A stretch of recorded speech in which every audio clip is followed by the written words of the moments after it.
Properties of equipotential surface.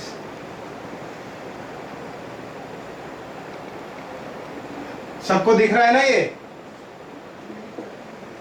ठीक है, चलो आगे बढ़ते हैं। इसमें जो पहली प्रॉपर्टी है वो है work done in moving a charge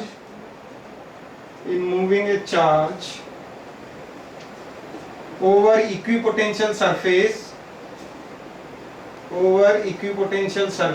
is 0।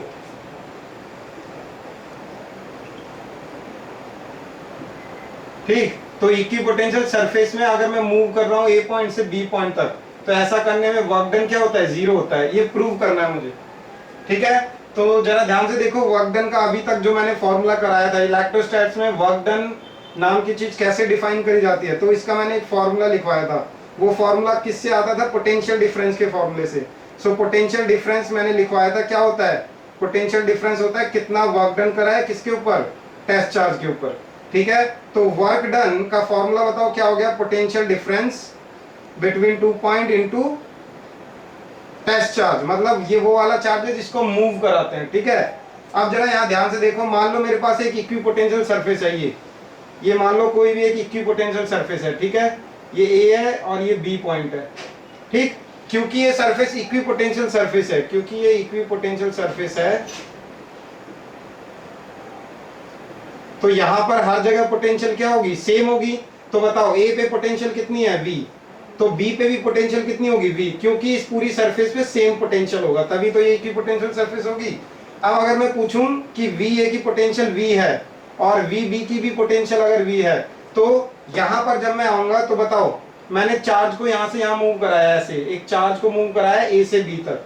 ठीक, तो अगर मुझे वर्क डन निकालना है A से B तक जाने में, तो मुझे पोटेंशियल डिफरेंस पता होना चाहिए VAB के बीच, ठीक, इनटू टेस्ट चार्ज। अच्छा, VAB के बीच पोटेंशियल कितनी होगी? VB माइनस VA, ऐसा करके निकालेंगे इनटू टेस्ट चार्ज। ठीक, अब बताओ VA और VB पे तो पोटेंशियल सेम है क्योंकि इक्विपोटेंशियल सरफेस पे मूव कर रहे हैं, तो यहाँ पर डेफिनेटली वर्क डन क्या हो जाएगा? 0। So work done A to B जाने में कितना होगा? 0। ये देखो, ठीक है, तो इसको लिखो, पहले इसको लिखो। वर्क डन हमेशा क्या होता है? 0 होता है on moving a charge from equipotential surface. Second इसकी प्रॉपर्टी है इलेक्ट्रिक फील्ड लाइंस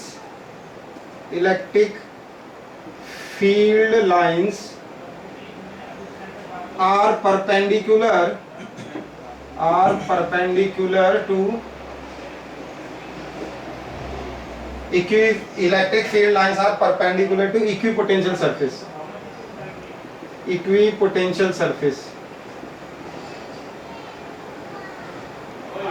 ठीक है, ये प्रूव करना है कि इलेक्ट्रिक फील्ड लाइंस हमेशा इक्विपोटेंशियल सरफेस के परपेंडिकुलर होती हैं।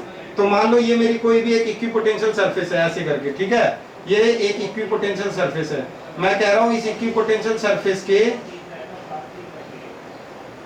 जो इलेक्ट्रिक फील्ड होगी वो हमेशा परपेंडिकुलर जाएगी। देखो ऐसे, ये इलेक्ट्रिक फील्ड ऐसे परपेंडिकुलर होगी इस इक्विपोटेंशियल सरफेस के 90 डिग्री और 90 डिग्री, ऐसे करके।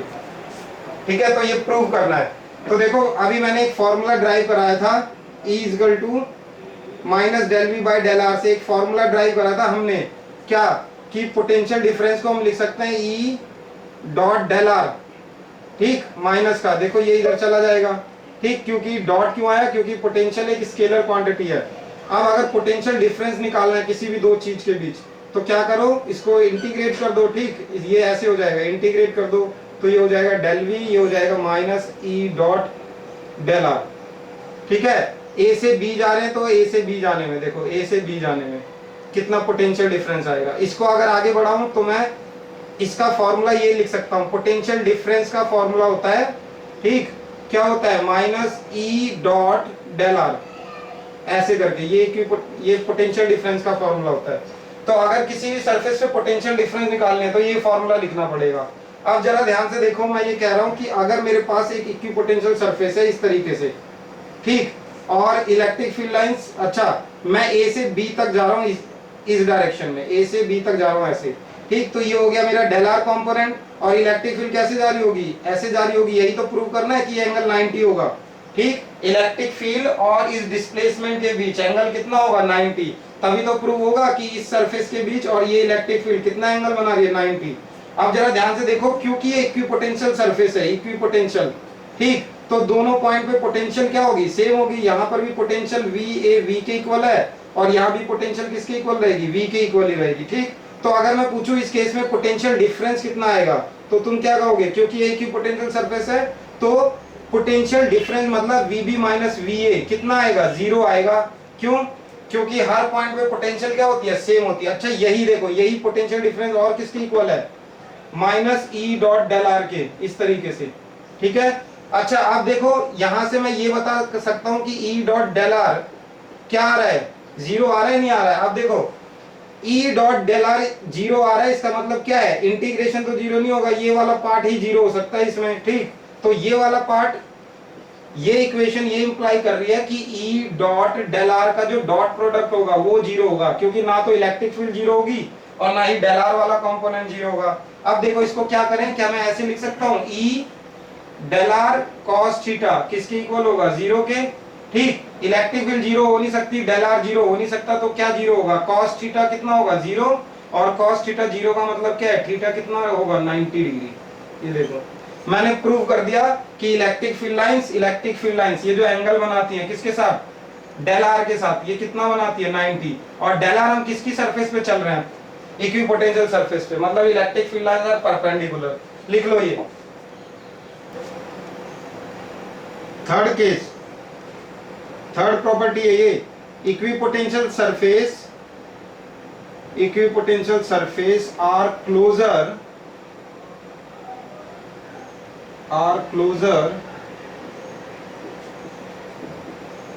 in the region of strong electric field, in the region of strong electric field E, ठीक। अच्छा इक्विपोटेंशियल सरफेस जहां पर इलेक्ट्रिक फील्ड ज्यादा होती है वहां पर बहुत ही क्लोज आ जाती है, तो ये प्रूव करना है हमें। तो देखो मान लो ये मेरे पास कोई पॉजिटिव चार्ज है इस तरीके से, ठीक है, ऐसे करके ये इक्विपोटेंशियल सरफेस बना रहा हूं मैं, ये देखो ये पहली इक्विपोटेंशियल सरफेस, ये दूसरी, फिर ये तीसरी, ठीक, ये यहाँ पर चौथी। तो देखो तुम्हें क्या दिख रहा होगा, इलेक्ट्रिक फील्ड लाइन जैसे जाती कैसे, ऐसे जाती है ना, देखो इस तरीके से।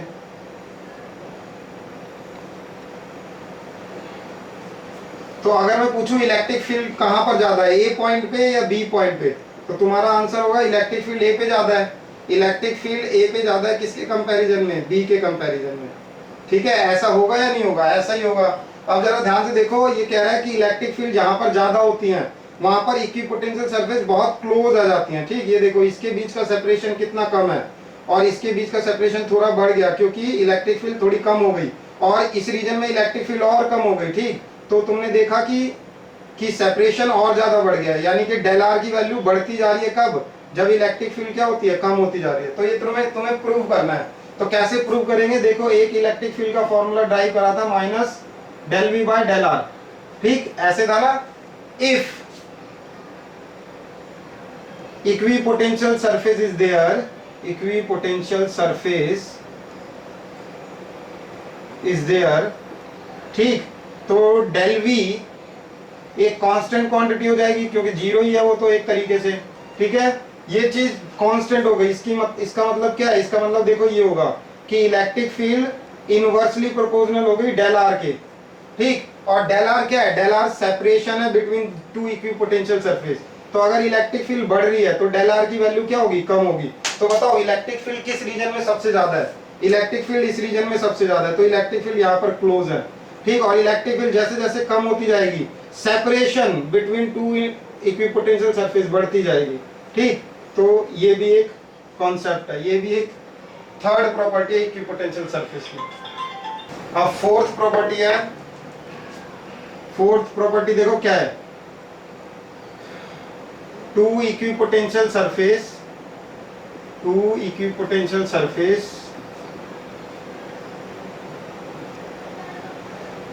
do not intersect each other। ठीक, कोई भी दो इक्विपोटेंशियल सरफेस एक दूसरे को क्रॉस नहीं कर सकती। देखो इसका मतलब क्या है, मान लो ये पहली इक्विपोटेंशियल सरफेस है S1, ठीक है। अच्छा, ये अगर पहली इक्विपोटेंशियल सरफेस है तो इस पे हर जगह पोटेंशियल क्या होगी, सेम होगी। अगर मैं कहूँ A पॉइंट पे कितनी पोटेंशियल है, ठीक, इस A पॉइंट पे कितनी पोटेंशियल है, तो मान लो 5 वोल्ट है, ठीक। इस इक्विपोटेंशियल सरफेस की पोटेंशियल कितनी है, 5 वोल्ट। अच्छा, B पे भी कितनी होगी, 5 वोल्ट, C पे भी कितनी होगी, 5 वोल्ट, D पे भी 5 वोल्ट, ठीक। तो इस पूरी सरफेस पे पोटेंशियल कितनी है, 5 वोल्ट। अब मान लो एक और सरफेस है जो मैंने ऐसे दिखाई है, ठीक, S2, ये इसको इंटरसेक्ट कर रही है। अच्छा, यहाँ पर इस सरफेस को मान लो S2 और इस पे जो इक्विपोटेंशियल, इस पे जो पोटेंशियल है उस वो मान लो 6 वोल्ट है, तो डेफिनेटली इस पे भी हर जगह हर पॉइंट पे पोटेंशियल कितनी होगी, 6 वोल्ट। तो मान लो ये A डैश है, इस पे पोटेंशियल कितनी है, 6 वोल्ट। ये B डैश है, इस पे भी पोटेंशियल कितनी है, 6 वोल्ट। अच्छा, ये पॉइंट देखो, ये वाला पॉइंट, ये जो एक दूसरे को इंटरसेक्ट कर रहा है, ठीक। इस पॉइंट पे देखना S1 वाली भी इंटरसेक्ट कर रही है और S2 वाली भी इंटरसेक्ट कर रही है, मतलब इस पॉइंट पे दोनों ही पोटेंशियल होगी, एक 5 वोल्ट वाली होगी और एक 6 वोल्ट वाली होगी। क्या ऐसा पॉसिबल है, ऐसा पॉसिबल नहीं है। इसीलिए दो इक्विपोटेंशियल सरफेस एक दूसरे को कभी भी क्रॉस नहीं करती है, ठीक। तो ये भी एक बहुत ही इंपॉर्टेंट प्रॉपर्टी है, ठीक। Two equipotential surface do not intersect each other, तो ये भी हो गया। चलो अब इक्विपोटेंशियल सरफेस ड्रॉ करनी है, ठीक। इक्विपोटेंशियल सरफेस ड्रॉ करनी है कुछ सिस्टम्स की। तो ऐसे आएगा एग्जाम में, draw the equipotential surface, draw the equipotential surface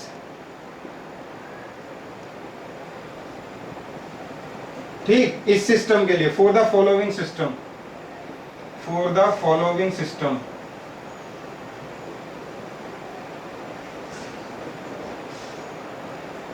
तो ऐसे आएगा, Q1 ग्रेटर देन 0 है पहला पार्ट, इसके लिए बताओ, ठीक।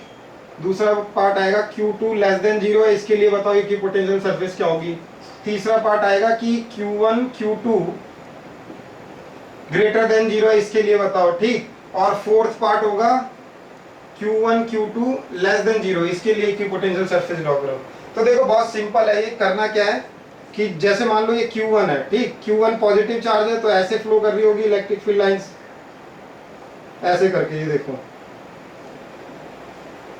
ठीक, ऐसे फ्लो कर रही होगी इलेक्ट्रिक फील्ड लाइन। तो बताओ इसकी इक्विपोटेंशियल सरफेस कैसे मान ले, तो मान लो r डिस्टेंस की दूरी पे पॉइंट A है, ठीक है। अब इस पॉइंट A को मान के रेडियस, यहां से यहां तक रेडियस मान के एक सर्कल ड्रॉ करो ऐसे, ठीक है। तो अगर मैं पूछूं कि बताओ इस सरफेस पे हर जगह पोटेंशियल क्या सेम रहेगी, तुम बोलोगे सेम रहेगी, क्योंकि पोटेंशियल एक पॉइंट चार्ज की वजह से कितनी होती है, KQ/R, ये होती है ना पोटेंशियल। तो देखो पोटेंशियल यही रहने वाली है, इस A पॉइंट पे भी यही रहेगी, B पॉइंट पे भी यही रहेगी, C पॉइंट पे यही रहेगी, D पॉइंट पे यही रहेगी, ठीक। तो ये पूरी की पूरी क्या है, इक्विपोटेंशियल सरफेस है। अच्छा, इसके बाद वाली इक्विपोटेंशियल सरफेस कैसे रहेगी, इसके बाद फिर ऐसे बनेगी, ये देखो इस तरीके से, ठीक। तो ये पहली इक्विपोटेंशियल सरफेस थी, इसको मैं S1 लिख रहा हूं, और ये दूसरी इक्विपोटेंशियल सरफेस है, ठीक। तो मान लो इस पे 5 वोल्ट है पोटेंशियल, तो इस पूरी इक्विपोटेंशियल सरफेस पे कितना वोल्ट रहेगी, 5 वोल्ट। अगर मान लो इस पे 3 वोल्ट है, ठीक, तो इस पूरी सरफेस पे कितनी रहेगी, 3 वोल्ट। तो ये दोनों क्या है आपस में, इक्विपोटेंशियल सरफेस है, ठीक है। तो ये हो गया इस सिस्टम के लिए, ठीक। सिमिलरली Q2 के लिए तुम ड्रॉ कर लोगे, Q2 के लिए कैसी बनेगी, Q2 लेस देन 0, मतलब नेगेटिव चार्ज है, तो इलेक्ट्रिक फील्ड ऐसे जा रही होगी, देखो ऐसे करके, ठीक है, ऐसे जा रही होगी इलेक्ट्रिक फील्ड लाइन, ऐसे करके जा रही होगी। तो जरा इसकी इक्विपोटेंशियल सरफेस ड्रॉ करो, तो देखो पहली सरफेस ये हो गई, दूसरी सरफेस ये हो गई। अभी तुमने पढ़ा है जैसे जैसे डिस्टेंस बढ़ेगा वैसे इनके बीच का सेपरेशन बढ़ता जाएगा, ठीक। तो ये पॉजिटिव चार्ज की हो गई और ये नेगेटिव चार्ज की हो गई, ठीक। अब इसके लिए ड्रॉ करना है, देखो। अच्छा, नेगेटिव चार्ज के लिए ऐसा आएगा, मतलब Q1 Q2 लेस देन 0, ठीक, मतलब दो चार्ज है उनका प्रोडक्ट लेस देन 0 जा रहा है। ये कब जाएगा, जब हमारे पास डाइपोल होगा, मतलब एक -5 कूलम है, एक +5 कूलम है, ठीक। इनका जरा मल्टीप्लाई करो तो क्या आ जाएगा, -25 जो लेस देन 0 है, ठीक। तो यही सिस्टम मैंने यहाँ लिख रखा है कि अगर ऐसा कुछ सिस्टम है तो इसका मतलब होता है डाइपोल, ठीक है।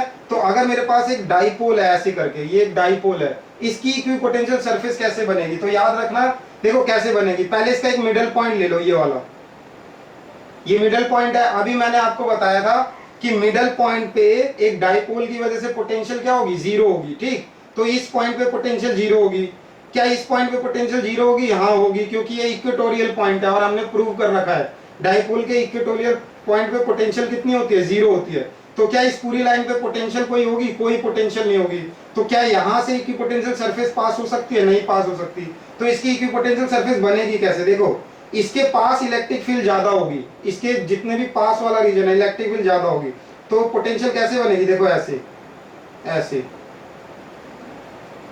और फिर धीरे धीरे ऐसे इंक्रीज होगी, ठीक। अच्छा, इस रीजन में नहीं बनेगी क्योंकि यहाँ पर हर जगह पोटेंशियल क्या है, सेम है, तो जीरो है। तो यहाँ पर कोई भी इक्विपोटेंशियल सरफेस नहीं बनेगी। वैसे ही इस केस में ये रही इक्विपोटेंशियल सरफेस, ये रही इक्विपोटेंशियल सरफेस, ठीक। फिर ये होगी इक्विपोटेंशियल सरफेस। जैसे इसके पास आते जाएंगे तो पोटेंशियल जीरो होती जाएगी, ठीक। मतलब नेट पोटेंशियल क्या होती जाएगी, जीरो। और जब ये नेट पोटेंशियल जीरो होगी मतलब पोटेंशियल इस तरफ शिफ्ट होती जाएगी, ये देखो, ठीक। तो ऐसे ऐसे डायग्राम बनता है किसका, डाइपोल का। तो ये डाइपोल की इक्विपोटेंशियल सरफेस है। और यहां पर क्या कोई इक्विपोटेंशियल सरफेस होगी? नहीं होगी, क्योंकि इस पॉइंट पे पोटेंशियल कितना है, जीरो, ठीक। तो जहां पर पोटेंशियल जीरो है वहां पर सरफेस कैसी हो सकती है पोटेंशियल वाली? हो ही नहीं सकती। तो ये भी जीरो है, ठीक। पढ़ते हैं इसकी तरफ। ये देखो यहां पर, अच्छा इसके लिए ड्रॉ कर लिया। अब बताओ इस सिस्टम के लिए तुम खुद ड्रॉ करना, Q1 Q2 greater than zero, ये खुद ड्रॉ करना, ये HW है, ठीक। इसके बाद एक और केस आता है जहां पर इक्विपोटेंशियल सरफेस ड्रॉ करनी रहती है। तो देखो, अगर तुम्हारे पास यूनिफॉर्म इलेक्ट्रिक फील्ड है, ठीक, अगर तुम्हारे पास यूनिफॉर्म इलेक्ट्रिक फील्ड है ऐसे, ये यूनिफॉर्म इलेक्ट्रिक फील्ड है इस तरीके से, तो इसकी इक्विपोटेंशियल सरफेस कैसे बनेगी? इसकी इक्विपोटेंशियल सरफेस ऐसे बनती है, ये देखो, ये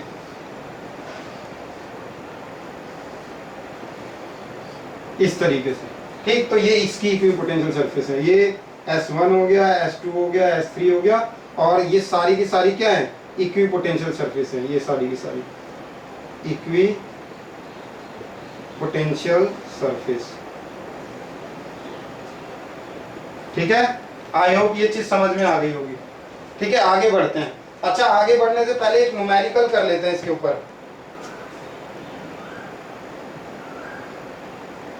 इलेक्ट्रोस्टैटिक पोटेंशियल एनर्जी, ठीक। अभी तक का सबसे इंपॉर्टेंट टॉपिक है ये। तो इसके ऊपर एग्जाम में क्वेश्चन आते हैं। देखो इसके ऊपर क्वेश्चन क्या आते हैं, इलेक्ट्रोस्टैटिक पोटेंशियल एनर्जी होती क्या है। मैंने तुम्हें बता रखा है। मान लो एक तुम्हें सिस्टम असेंबल करना है, ठीक। मान लो तुम्हारे पास एक ये इक्विलेटर ट्रायंगल है इस तरीके से, ठीक है। और तुम्हें तीन चार्ज, ये मान लो इसकी वर्टिसेस है, और यहाँ पर तुम्हें तीन इक्वल चार्ज लाके रखने हैं इस तरीके से, ठीक है। तो ये तीन इक्वल चार्ज अपने आप तो आएंगे नहीं यहाँ पर वर्टिसेस पे, तो तुम्हें क्या करना पड़ेगा, अपने से एक वर्क डन करना पड़ेगा। तो तुम्हारा वर्क डन इस सिस्टम में क्या हो जाएगा, स्टोर हो जाएगा, और इस सिस्टम की क्या कहलाएगा, पोटेंशियल एनर्जी, ठीक है। तो इसकी पोटेंशियल एनर्जी मुझे कैलकुलेट करनी है। तो देखो कैसे करेंगे। तो मान लो मेरे पास, ये चीज मैं यहाँ से हटा दे रहा हूँ, ठीक। अच्छा, मान लो मेरे पास तीन चार्ज है, Q और Q, और ये तीनों चार्ज कहाँ रखे हुए हैं, इंफिनिटी पे कहीं पर रखे हुए हैं, ठीक है। अच्छा, मेरा एम क्या है कि इन तीनों चार्जेस को इन तीनों वर्टिसेस पे मुझे रखना है, ठीक। तो देखो मैं जब पहला चार्ज उठा के लाऊंगा, ये जब मैं पहला चार्ज उठा के लाया और मैंने इस पॉइंट पे रखा, अच्छा कौन सा चार्ज, Q वाला चार्ज, ठीक। तो बताना क्या पहले से यहाँ कोई चार्ज प्रेजेंट था, कोई चार्ज प्रेजेंट नहीं था, ठीक। और जब मैं इस चार्ज को ला रहा था, तो जब पहले से कोई चार्ज यहाँ प्रेजेंट नहीं है, तो क्या उसकी इलेक्ट्रिक फील्ड होगी इस रीजन में, कोई इलेक्ट्रिक फील्ड नहीं होगी। तो बताओ इस पे कोई रिपल्शन लगेगी, रिपल्शन नहीं लगेगी। और अगर रिपल्शन नहीं लगेगी, ठीक, तो मेरा वर्क डन क्या होगा उस केस में, जीरो। मुझे कोई वर्क डन नहीं करना पड़ेगा। तो पहला चार्ज लाने में ए पॉइंट पे जब मैं इसको उठा के लाया, तो मुझे किसी भी चार्ज के अगेंस्ट वर्क डन नहीं करना पड़ा, इसलिए पहला वर्क डन क्या हो जाएगा, जीरो, ठीक है। तो ये क्योंकि इक्विलेटर है तो ए इनकी साइड है। अच्छा देखो, अब मैंने दूसरा चार्ज उठाया और यहां पर रखा इस पॉइंट पे, ठीक है। अब जरा ध्यान से देखो, जब मैं ये दूसरा चार्ज सी पॉइंट पे रख रहा हूँ, तो एक चार्ज पहले से वहां पर प्रेजेंट है और उसकी इलेक्ट्रिक फील्ड इस चारों डायरेक्शन में है। तो जब मैं इसको यहां से यहां तक ला रहा हूँ तो क्या मुझे वर्क डन करना पड़ेगा? हाँ, तब मुझे वर्क डन करना पड़ेगा, क्योंकि तब एक रिपल्शन लग रही होगी इस चार्ज की वजह से इसको लाने में। ठीक है, तो अब देखो फाइनल इन दोनों के बीच डिस्टेंस कितना हो गया, ए। ठीक है, अभी मैंने बताया था कि वर्क डन और पोटेंशियल एनर्जी एक ही बात है। ठीक, वर्क डन निकालो या पोटेंशियल एनर्जी निकालो, दोनों एक ही बात है, क्योंकि जो मैं वर्क डन करूंगा वो इस सिस्टम में स्टोर हो जाएगा और इसकी पोटेंशियल एनर्जी बन जाएगा। तो वर्क डन का जब भी मैं फॉर्मूला पूछूं तो मैंने तुम्हें 10 बार क्या रखा है, वर्क डन का फॉर्मूला होता है पोटेंशियल डिफरेंस, ठीक, इनटू टेस्ट चार्ज, वो वाला चार्ज जिसको मूव करा रहे हैं। अच्छा, पोटेंशियल डिफरेंस मतलब पोटेंशियल का फॉर्मूला, तो पोटेंशियल का फॉर्मूला क्या होता है, के क्यू बाय आर, याद है, ये हम ड्राइव कर चुके हैं 10 बार। ठीक, तो वर्क डन बताओ कितना होगा, सेकंड वाला वर्क डन होगा, देखो कितना होगा, इसके और इसके बीच डिस्टेंस कितना है, ए, और किन दो चार्ज के बीच है ये, क्यू और क्यू के बीच, तो क्या हो जाएगा, क्यू, दूसरा चार्ज क्यू, और जिस चार्ज को ला रहा हूं वो भी क्यू है, ठीक, डिवाइड बाय इन दोनों के बीच डिस्टेंस कितना है, ए, तो ये हो गया दूसरा वर्क डन। ठीक है, अब बताओ मुझे ये तीसरा चार्ज उठा के लाना है, ये तीसरा चार्ज उठा के यहाँ रखना है, यहाँ पर इस पॉइंट पे। ठीक, अच्छा, जब मैं ये तीसरा चार्ज ला रहा हूँ तो डेफिनेटली अब दो चार्ज पहले से प्रेजेंट है। ठीक, अगर ये दो चार्ज पहले से प्रेजेंट है तो उनकी वजह से रिपल्शन लग रही होगी, तो अब मुझे वर्क डन पता करना है इसकी वजह से और इसकी वजह से। ठीक, इसको लाने में कितना हुआ, तो देखो वर्क डन थर्ड वाला, ठीक, पहले तो इन दोनों के बीच वर्क डन का फॉर्मूला क्या होगा बताओ, के क्यू क्यू डिवाइड बाय ए। ठीक, सिमिलरली इसके और इसके बीच का वर्क डन कितना होगा, इसी में ऐड करेंगे, तो क्या हो जाएगा, के क्यू क्यू बाय ए। ठीक है, तो ये हो गया वर्क डन 3। तो अब अगर मैं पूछूं टोटल वर्क डन कैसे निकालोगे, तो तुम बोलोगे सर टोटल वर्क डन तो आएगा W1 plus W2 plus W3, ऐसा करके। ठीक, और W1 कितना है, 0, W2 कितना है, W2 ये रहा, के क्यू क्यू बाय ए। ठीक है, और W3 कितना है, के Q Q by A plus के क्यू क्यू बाय ए। तो बताओ कितने ही हो गई है, 1 2 3, तो इसका वर्क डन का फॉर्मूला हुआ 3K, अच्छा Q इंटू क्यू स्क्वायर लिख सकते हैं। ठीक, और ये A, तो ये वर्क डन मुझे करना पड़ा, और यही वर्क डन इसमें स्टोर हो जाएगा एज ए पोटेंशियल एनर्जी। ठीक, तो अगर मैं पूछूं कितनी पोटेंशियल एनर्जी लग रही है यहाँ, तो क्या बोलोगे, 3K स्क्वायर बाय ए, ऐसा। चलो लिखो ये। ठीक है, इसमें एक लास्ट क्वेश्चन करते हैं ताकि इसका कॉन्सेप्ट क्लियर हो जाए, क्योंकि ये बहुत बार आता है एग्जाम में। ठीक, तो देखो इस पे क्वेश्चन क्या आएगा,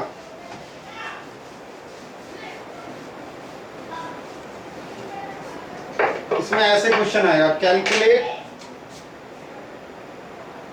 calculate potential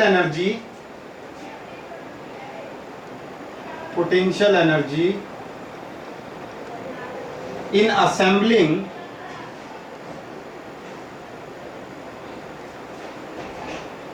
charges at the vertices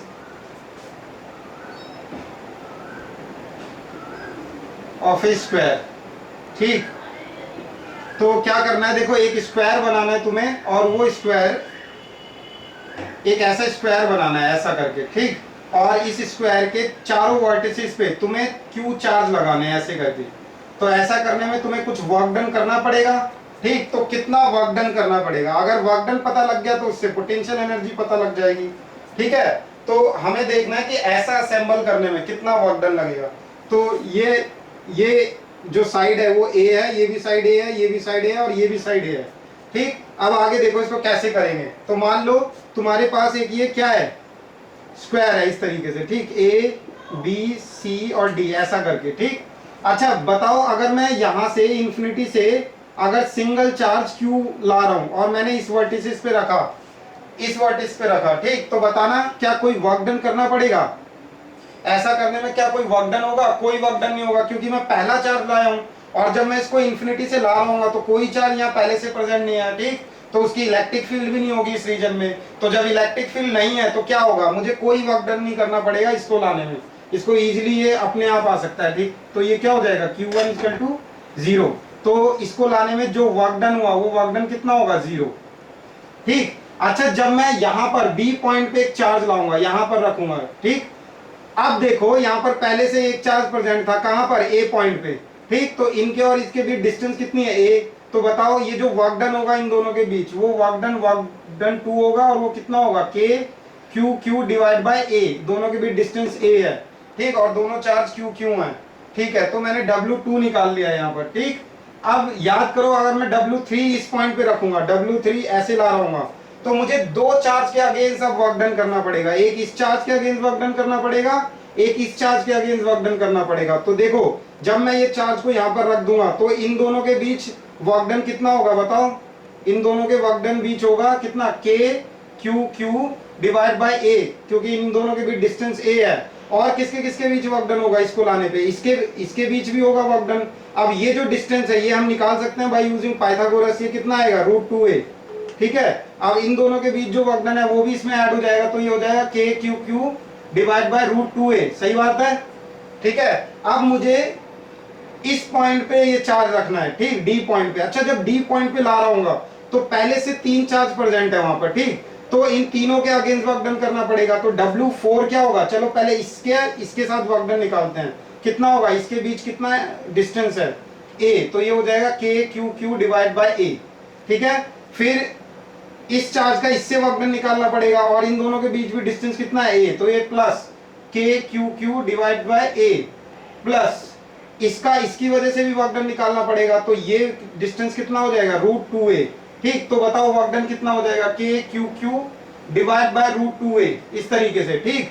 अब मेरे पास पहला वर्क डन आ गया, दूसरा वर्क डन आ गया, तीसरा वर्क डन आ गया और चौथा वर्क डन आ गया। अब मुझे टोटल वर्क डन निकालना है, तो बताओ टोटल वर्क डन कितना होगा, टोटल वर्क डन होगा W1 W2 W3 और W4, तो सबको ऐड कर दो, तो देख लो यहाँ कितने हैं, 1 2 3 4, चार तो एक जैसे हैं, ठीक। तो ये क्या हो जाएगा 4 टाइम्स के क्यू स्क्वायर बाय a, ठीक है, प्लस 2 एक जैसे हैं ये, तो ये क्या हो जाएगा के क्यू स्क्वायर बाय √2a, तो ये वर्क डन हो गया, टोटल वर्क डन इतना, ठीक। यही वर्क डन इसकी क्या कहलाएगा, पोटेंशियल एनर्जी। तो देखो पोटेंशियल एनर्जी मैंने निकाल ली, क्या करने में, 4 चार्जेस यहाँ पर लगाने में, एक स्क्वायर के चारों तरफ, तो ये भी हो गया हमारा क्वेश्चन।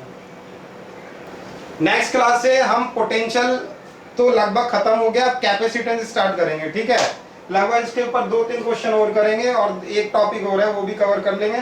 फिर उसके बाद हम किस पर आएंगे, कैपेसिटेंस पे आएंगे। तो देखो पोटेंशियल अभी तक हमारा कवर हो चुका है, तो पोटेंशियल में जनरली अगर मैं पूछूं कि हमने क्या क्या करा है, तो बताना हमने क्या क्या करा है पोटेंशियल में। ध्यान से देखो, मैं तुम्हें टॉपिक बता रहा हूँ, ठीक।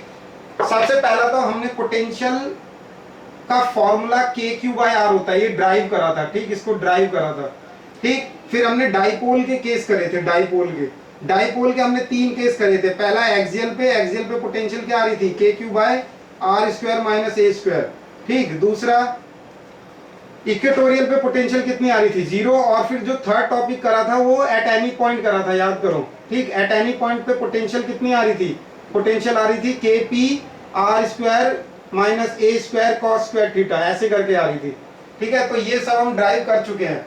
फिर इसके बाद मैंने तुम्हें एक रिलेशन करवाया है, E equal to minus del V by del R का, ठीक है। फिर मैंने ये प्रूव कराया कि इसी से एक रिलेशन ये भी आता है पोटेंशियल डिफरेंस का, integration of E dot del R, देखो ये भी आता है, ठीक। फिर इसके बाद हमने पोटेंशियल एनर्जी, मतलब मैंने इक्विपोटेंशियल सरफेस कराया। इक्विपोटेंशियल सरफेस पे मैंने 4 इसकी प्रॉपर्टीज कराई कि पहला तो वर्क डन क्या होता है 0, दूसरा क्या होता है इक्विपोटेंशियल सरफेस परपेंडिकुलर होती है, ठीक, किसके, इलेक्ट्रिक फील्ड के। फिर मैंने क्या कराया, फिर बताया 2 इक्विपोटेंशियल सरफेस क्रॉस नहीं कर सकती, ठीक। तो ऐसे हमने 4 प्रॉपर्टी कर ली इसकी। फिर इसके बाद मैंने पोटेंशियल एनर्जी ड्राइव करना बताया कि कैसे पोटेंशियल एनर्जी निकाल सकते हैं। तो देखो ये सारे टॉपिक हम कवर कर चुके हैं पोटेंशियल में, ठीक है। किसी को कोई डाउट है यहाँ तक?